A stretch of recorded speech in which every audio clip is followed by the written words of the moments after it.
नमस्कार, आप देख रहे हैं सच की पड़ताल। मैं हूं नगमा। कल 18 अप्रैल को सुप्रीम कोर्ट के 5 जजों की बेंच समलैंगिक विवाहों से जुड़ी याचिकाओं पर सुनवाई करेगी। ये मुद्दा बहुत बड़ा है।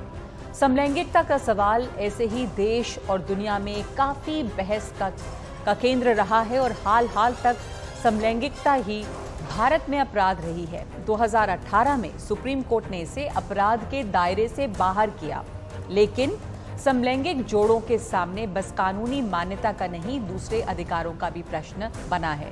वो शादी करना चाहते हैं, विरासत और उत्तराधिकार के सवाल का सामना करना चाहते हैं और अपने लिए एक लोकतांत्रिक गुंजाइश चाहते हैं। वो इसको लेकर लगातार आंदोलन भी कर रहे हैं। इसलिए अब समलैंगिक विवाह को कानूनी मान्यता देने की याचिका अदालत के सामने है। 3 समलैंगिक जोड़े सुप्रीम कोर्ट पहुंचे हैं। वो चाहते हैं कि स्पेशल मैरिज एक्ट को लिंग निरपेक्ष बनाया जाए, जेंडर न्यूट्रल हो ये स्पेशल मैरिज एक्ट। उनके मुताबिक स्पेशल मैरिज एक्ट बस 2 लोगों की बात करता है। शादी के अधिकार को बस यौनिकता के आधार पर खारिज नहीं किया जा सकता। साफ तौर पर यह तर्क परंपरावादियों को नहीं जच रहा है। केंद्र सरकार ने इस मामले में आज सुप्रीम कोर्ट में एक हलफनामा दिया है और केंद्र सरकार ने इसका सख्ती से विरोध किया है। इस हलफनामे के मुताबिक इसमें क्या कहा गया है आपको दिखाते हैं। केंद्र सरकार ने समलैंगिक विवाहों का विरोध करते हुए कहा है कि ये विवाह और परिवार की भारतीय अवधारणा के खिलाफ है। केंद्र का ये भी कहना है कि इस पर संसद को फैसला करना चाहिए, क्योंकि इस फैसले का समाज पर बहुत व्यापक असर होगा। सरकार की कई एजेंसियां भी इसके खिलाफ अपनी राय दे चुकी हैं। राष्ट्रीय बाल अधिकार संरक्षण आयोग का कहना है कि इससे गोद लेने के कानून पर भी असर पड़ेगा। अभी समलैंगिक जोड़े गोद नहीं ले सकते। अगर उनको शादी का अधिकार मिला तो बहुत सारे दूसरे कानूनों पर भी असर पड़ेगा। जुवेनाइल जस्टिस एक्ट से जुड़े हुए निगरानी और उसके क्रियान्वयन की मॉनिटरिंग करना आयोग का काम है। इसलिए हमको ऐसा लगता है कि इस एक्ट के साथ आज की परिस्थितियों में छेड़छाड़ किया जाना बच्चों के हित में ठीक नहीं होगा। तो ये एक्ट भारत की आज की परिस्थितियों के हिसाब से बहुत ही शक्तिशाली संरक्षण तंत्र बच्चों को देता है। इसके साथ आज की तारीख में किसी प्रकार की छेड़छाड़ इस स्टेज पे किया जाना युक्ति संगत नहीं लगता। इसलिए हमने कोर्ट को अपनी बात कही है। तो ये जो पूरी लड़ाई है ये लंबी लड़ाई है और बहुत सारे देशों में लड़ी जा रही है। अभी दुनिया के बहुत सारे देश समलैंगिक विवाह को मान्यता नहीं देते हैं। कई देशों में इसका रास्ता अदालत ने साफ किया है, जैसे कि 30 से ज्यादा देशों में समलैंगिक विवाहों को मान्यता मिल चुकी है और 10 देशों में अदालत के फैसले से ये मान्यता मिली है, जबकि 23 देशों में कानून के माध्यम से मान्यता मिली है। और अमेरिका में सबसे पहले समलैंगिक विवाहों को मान्यता मिली। 2019 में ताइवान में ऐसे विवाह को मान्यता मिली और ऐसे विवाहों को मान्यता देने वाला ताइवान पहला एशियाई देश बना। ये बहुत दिलचस्प है देखना कि समलैंगिक विवाहों का विरोध सिर्फ सरकार नहीं कर रही है, तमाम धार्मिक संगठन भी कर रहे हैं। इस मामले में हिंदू मुस्लिम एक हैं और तमाम हिंदू मुस्लिम और ईसाई सभी भाई भाई हैं। इस लिहाज से सबकी नज़र कल की सुनवाई पर होगी। और सच की पड़ताल में इसलिए हमने आज ये सवाल पूछा है कि सुप्रीम कोर्ट में सरकार का हलफनामा सेम सेक्स मैरिज पर फैसला, संसद का काम, कोर्ट इससे दूर रहे। क्या समलैंगिक विवाहों को कानूनी मान्यता दी जानी चाहिए? आपके पास 3 विकल्प हैं, हर रोज की तरह हाँ नहीं और कह नहीं सकते। आपकी राय देखेंगे ब्रेक के बाद सच का मीटर में। पर इस वक्त हमारे साथ जुड़ रहे हैं 2 खास मेहमान। तो हमारे साथ इस वक्त जुड़ गए हैं, शायद अपूर्व अंसारी हैं हमारे पास, फिल्मकार हैं, पटकथा लेखक हैं, और अपूर्व असरानी और राहुल ईश्वर भी हमारे साथ जुड़ गए हैं, जो कि लेखक हैं। आप दोनों का बहुत धन्यवाद। और मैं आपसे शुरुआत करना चाहती हूं अपूर्वा, जो आज कोर्ट में कहा है केंद्र ने, उसने बहुत सख्ती से सेम सेक्स मैरिज को नकारा है और कहा है कि ये जो मैरिज का पूरा कॉन्सेप्ट है, शादी की जो अवधारणा है परिवार की, उसके खिलाफ है। आपकी प्रतिक्रिया इस पर? नगमा जी, पहले तो मैं समझता नहीं, समझ में नहीं आ रहा है मुझे कि किसी के परिवार को या किसी और की जिंदगी को या इससे क्या नुकसान हो सकता है? In what way are we by getting the right to choose our partner, अगर हम अपने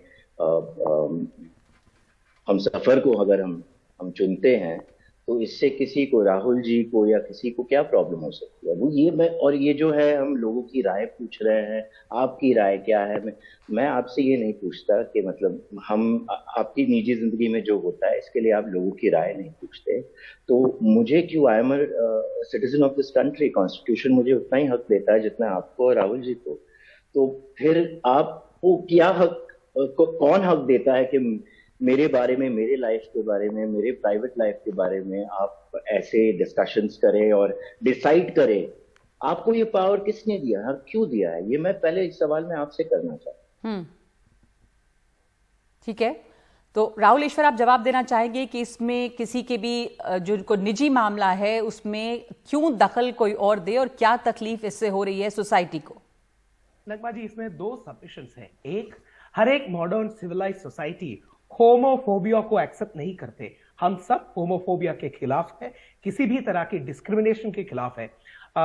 2020 में दिल्ली में एक प्रोग्राम हुआ था कि हिंदू, मुस्लिम और ईसाई सभी धर्मों के लोग वहां थे। वहां एक डिस्कशन भी हुआ, डिसीजन भी हुआ, किसी तरह का होमोफोबिक प्रैक्टिस या डिस्क्रिमिनेशन पर नहीं एक्सेप्ट करेंगे। मगर दूसरा सबमिशन ये है कि अभी भी ज्यादातर लोगों को इसके बारे में एप्रीहेंशंस है, क्वेश्चंस है, डाउट्स है, क्योंकि हेटेरोसेक्सुअल मैरिजेस हमारे समाज में कई हजार सालों से ये रहा था नॉर्म।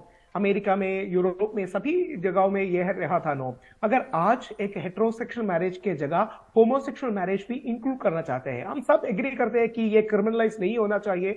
इवन क्रिमिनलाइजेशन के वक्त यही ओपिनियन रखा था। मगर मैरिज जैसे एक सैक्रामेंट को, मैरिज जैसे एक लीगल कॉन्ट्रैक्ट को, मैरिज जैसे एक सेक्रेड इंस्टीट्यूशन जो हम मानते हैं, जो एक हेटेरोसेक्सुअल नेचर की है, एक आदमी और एक औरत, एक पुरुष और एक वनिता के रूप में है, इसमें थोड़ा अप्रीहेंशन है, थोड़ा कॉशियसली जाना चाहिए। सरकार का बहुत सही तरह का एक एफिडेविट है, क्योंकि वो एक बैलेंस एफिडेविट है। वो पॉइंट आउट करता है कि सरकार ये नहीं क्लेम करता कि इसे कोई तरह की क्रिमिनलाइजेशन हो, मगर फिर भी सोसाइटी का मेजॉरिटी कन्वेंशन के बारे में थोड़ा अप्रीहेंशन है। मैं क्यों गलत कहूँ आपसे, मैं क्यों छुपाऊं इस फैक्ट को? कई लोगों को इसी तरह के एक एप्रीहेंशन है। तो इसी तरह मैरिज का सैंक्टिटी, मैरिज का इंपॉर्टेंस, तो राहुल ईश्वर, मैं आपसे ये समझना चाहती हूँ कि आपको क्या डर है, या आपको मतलब आपको पर्सनली नहीं, चूंकि आप इस तरफ आर्ग्यूमेंट दे रहे हैं कि जो मैरिज की सैंक्टिटी है वो इसे खत्म होगी, तो अपूर्व वही पूछ रहे थे कि किस तरह खत्म होगी? अगर किसी इंडिविजुअल को, किसी व्यक्ति को ये अधिकार हो सकता है कि अपना पार्टनर चुने वो, तो उसको किस बेसिस पे, मतलब जेंडर की बेसिस पे, क्या सिर्फ रोकना इस चीज से ये सही है? अपूर्वा जी, आपको मैं respect, I would like to give you my respect, but also the apprehension is, हमारा समाज में कई हजार सालों से स्त्री और पुरुष और मेल और फीमेल का यूनियन रहा था, फैमिली। मगर एक मेल और फीमेल या मेल और मेल तरह की और फीमेल तरह की कॉम्बिनेशन का legitimacy, social sanction, social acceptability, इसी तरह की कई सारे एप्रीहेंशन हमारे लोगों को, इसीलिए सभी कहते हैं आपको ये जस्ट एक आप सोशल एप्रीहेंशंस की बात कर रहे हैं। अपूर्व, आप क्या कहना चाहेंगे इसके ऊपर? राहुल, एक मिनट, अपूर्व को सुन लीजिए जी। राहुल जी जो कह रहे हैं वो रिस्पेक्ट भी दे रहे हैं वगैरह वगैरह, मगर आज ये रिस्पेक्ट की बात नहीं है। आज हमको ये सब इसकी बात नहीं करनी।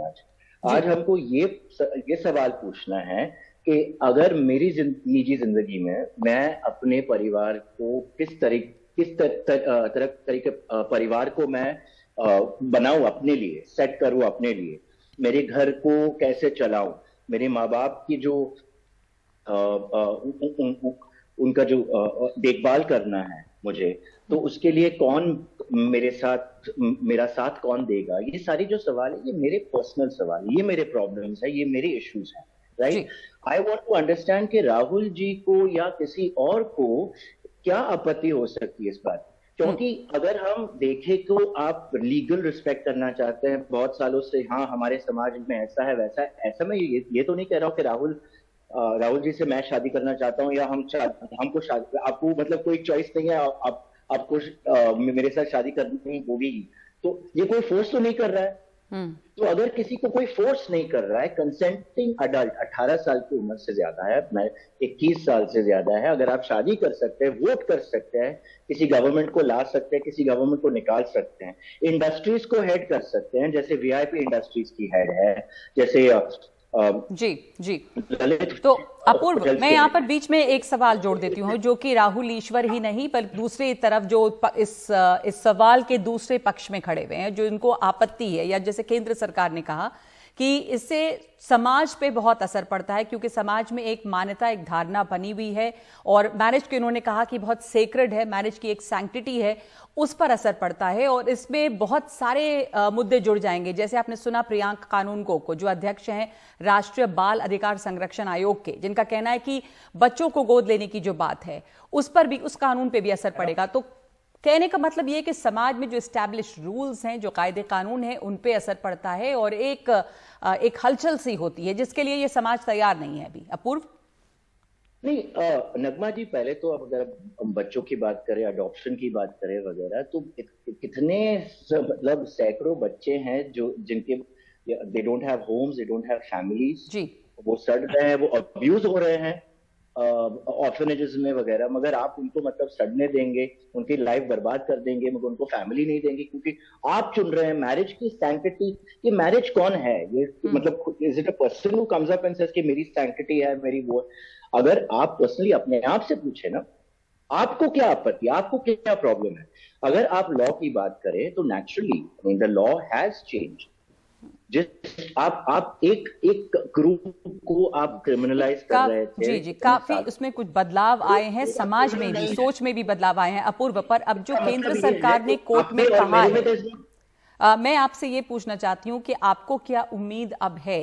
केंद्र सरकार की जितनी कड़ी आपत्ति थी, और ये भी कहा कि कोर्ट को इस पर फैसला नहीं देना चाहिए, ये संसद तय करे, संसद तय करेगी। ये तो पहले ये तो पहले भी कह रहे थे, सब कह रहे थे, जब हम क्रिमिनलाइज हुए थे कितने सालों तक, सब वही कह रहे थे, करेक्ट? आपके हाथ में था, आप डिसाइड कर रहे थे कि हम संसद में करेंगे, ऐसे करेंगे, संसद में कोई नहीं कर रहा था। तो obviously at some point in time there is something called a constitution. Let's talk about the constitution, जो सबसे बड़ा है, जो हर एक रिलीजन से बड़ा है, क्योंकि हर एक रिलीजन को ऐसे जोड़ता है, वो इक्वल है सबके लिए, करेक्ट? वो एक धारा है जो सबको पकड़ के चलता है। तो अगर आप कॉन्स्टिट्यूशन की बात करें तो कॉन्स्टिट्यूशनली मैं एक लॉ अबाइडिंग सिटीजन हूं, मुझे वही राइट्स है जो आपको और राहुल जी को है। अगर आप मुझसे वो राइट छीन रहे हैं तो आप कॉन्स्टिट्यूशन के खिलाफ है। बिल्कुल। राहुल, आप इसका जवाब देना चाहेंगे कि सारे संवैधानिक अधिकार बराबरी से मिलने चाहिए, वही अधिकार हैं, और इस अधिकार को छीनना सही नहीं है। बहुत सारे देशों की मिसाल है यहाँ पर। स्पेशल मैरिजेस एक्ट के तहत ये जो सेम सेक्स मैरिज है उसे भी लाना चाहिए, ये अब मांग है। तो किस आधार पे सबसे बड़ी आपत्ति जो है वो क्या हो सकती है? कि क्या हम सिर्फ जेंडर के आधार पे इसको इनकार कर दें, या समय आ गया है, जैसे बहुत सारे देशों में हुआ, 30 देशों की हमने बात की, कि इसको हम जेंडर न्यूट्रल बनाएं, स्पेशल मैरिज एक्ट? अपूर्वा जी, आपका पर्सनल लाइफ और पर्सनल कंपेनियन आपका प्राइवेट चॉइस है, मगर मैरिज एक सोशल इंस्टीट्यूशन है। जैसा कि इंडिया में भी नहीं, बीजेपी भाजपा गवर्नमेंट भी नहीं, पॉप फ्रांसिस का भी स्टैंड यही था। पॉप फ्रांसिस कैथोलिक चर्च का सबसे बड़ा अध्यक्ष है, सबसे इंपॉर्टेंट पोस्ट है। जब उनसे पूछा गया कि उन्होंने कहा कि हु एम आई टू जज, हमें जज नहीं करना चाहिए, मगर जब उनसे पूछा कि क्या आप मैरिज को सैंक्टिफाई करेगा, no, he didn't reply in the positive.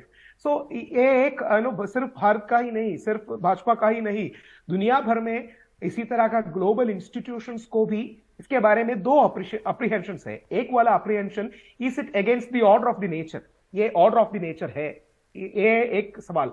दूसरा सवाल, क्या गे जीन जैसा कोई है? जेनेटिकली होमोसेक्सुअलिटी एक नेचुरल इनबॉर्न रियलिटी है, इसी तरह का क्वेश्चन भी है। साइमन लीवे जैसे बहुत वैज्ञानिक साइंटिस्ट इसके बारे में रिसर्च किया है। साइमन लीवे एक गे साइंटिस्ट भी है, मगर गे नहीं हो रहा है, इसी तरह का क्वेश्चन साइंटिफिक कंसेंसस में भी डिबेट हो चुका है। नहीं, ये डिबेट हो चुका है, अननेचुरल है राहुल जी, ये डिबेट हो चुका है, हम उसमें ना जाए अब। हाँ, उस डिबेट को भी हम छोड़ देते हैं। हम इसकी ये जो अभी हम लीगल एस्पेक्ट पे बात कर रहे हैं कि क्या ये अधिकार मिलना चाहिए और समय आ गया है, उस पर आए। और अपूर्व, ये तमाम दलीलों को सुनकर आपको क्या लग रहा है कि ये लड़ाई जो है अभी लंबी है? सुप्रीम कोर्ट में कल इस पर सुनवाई होनी है, लेकिन ये लड़ाई जो है अभी मुश्किल और लंबी है। जैसे एक मैं पॉइंट पे रिस्पॉन्ड करना चाहता हूँ। राहुल जी ने कहा कि जैसे पोप फ्रांसिस को इतने बड़े ओहदे पे, इतने बड़े पोजीशन पे उन्होंने रख के ये कहा है कि वो भी कहते हैं। मेरा प्रॉब्लम ये है कि हम ये भूल चुके हैं कि हम इंडिया की नहीं सुन रहे हैं, इस रीजन की नहीं सुन रहे हैं, हम पोप फ्रांसिस या वगैरह पोप्स के कैथोलिक चर्च की सुन रहे हैं, क्योंकि 200 साल से ज्यादा बिल्कुल उन्होंने हमको क्या है, उन्होंने हमारे कॉन्स्टिट्यूशन को लिखा था, उन्होंने हमारे इंडियन पीनल कोड को लिखा था। 200 साल तक उन्होंने हमारे ब्रेन्स को वाइट वॉश इसमें सिर्फ पोप नहीं, यहाँ पर जैसा मैंने कहा था शुरू में कि इसमें हिंदू, मुस्लिम, ईसाई सारे इकट्ठे हो गए हैं, सारे धर्म गुरु इकट्ठे हैं इसमें। नगमा जी, आप मुझे दिखाइए हमारे पुराणों में, हमारे किताबों में, हमारे जो भगवान है वहां कहाँ पे किस भगवान ने, हमारे भगवान ने इसको अपोज किया है? केरला के भगवान अयप्पा है, ईश्वर जी ये जानते होंगे, जिनके पेरेंट्स हैं विष्णु और शिवा जी। ये दोनों, शिवा और विष्णु, उनके पेरेंट्स हैं। अब इसका कोई रीजन होगा, उन्होंने मोहिनी का रूप धारण किया होगा वगैरह, मगर जल्दी से कमेंट राहुल ईश्वर से रिस्पॉन्ड करना चाहते हैं इस पर। राहुल, अब अपूर्वा जी, एक बार मैं आपको रेस्पेक्ट करता हूं, मगर मैं शबरीमला टेंपल से ही हूं। मैं शबरीमला मंदिर के प्रोटेस्ट में करीब 2 हफ्ते जेल में भी था। वहां का आइडिया थोड़ा अलग है, क्योंकि वो शिवा शैविज्म और वैष्णविज्म को ज्वाइन किया। मगर आपका कंटेंशन बहुत सही है, हिंदू कल्चर में इसके खिलाफ और ऑपोजिशन बहुत कम है। मगर हमारा सेमिटिक रिलीजियंस में, होली कुरान में, सेक्रेड बाइबल में सोडम और गुमराह को नहीं, तो आप क्या कह रहे हैं कि हिंदू रिलीजन धर्म में टॉलरेंस है पर बाकी धर्मों में नहीं है, इसलिए बाकी धर्मों को ध्यान में रख के ऐसा किया जा रहा है? मगर एक कल्चरल एप्रीहेंशन है। मैं सिर्फ टेलिंग यू द ट्रूथ, मैं सिर्फ ग्राउंड रियलिटी आपको पॉइंट आउट कर रहा हूं। जी, that is a very good point. समय हमारे पास इतना ही है। आप कह रहे हैं सबसे बड़ी समस्या यह है कि समाज इसके लिए अभी तैयार नहीं है, और जो कल्चरल एप्रीहेंशंस आपने कहा कि वो बहुत है, अभी लोग इसके लिए तैयार नहीं है। धन्यवाद आप दोनों का, राहुल और अपूर्व असरानी, हमारे साथ जुड़ने के लिए। आप लोग इस बारे में क्या सोचते हैं? सच का मीटर क्या कहता है? एक ब्रेक के बाद।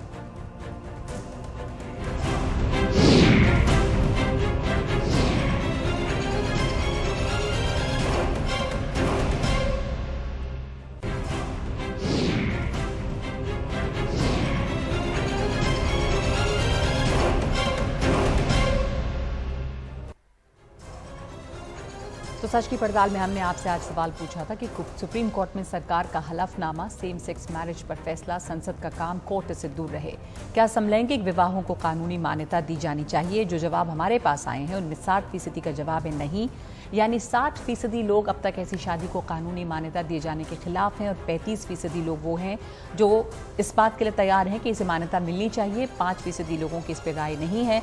यानी जो बहस थी उस हिसाब से भी समाज में ज़्यादातर लोग अब भी ऐसे हैं जो इसे कानूनी मान्यता देने के खिलाफ हैं। सच की पड़ताल में इतना ही। नमस्कार।